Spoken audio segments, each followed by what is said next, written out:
I'm taking in anywhere between 50 and 57 watts of power is coming into the little energizer here, solar energizer.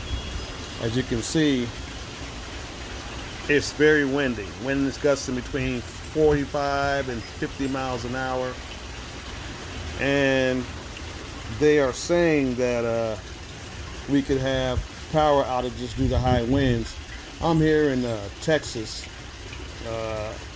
Houston, outside of Houston, in Zone 9, well 8B, 8A, B, Zone 9, whatever you want to call it, Ag Zone.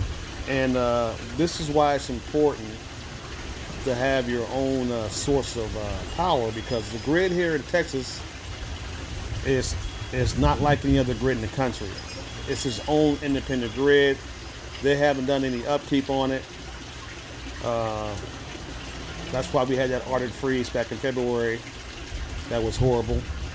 And the power went out because they don't do any maintenance on it. And they say it could be 3 more years before they get it all upgraded. So you can't count on the power grid when the wind gets real high in Texas, when the hurricanes come through Houston,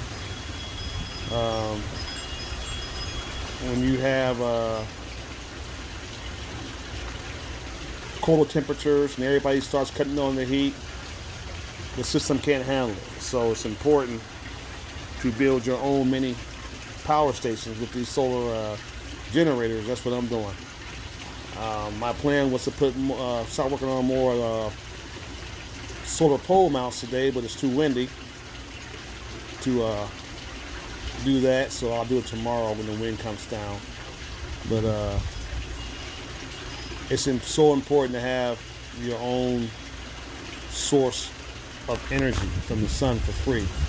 So when the power goes out, you're not worried about it because you have your own power.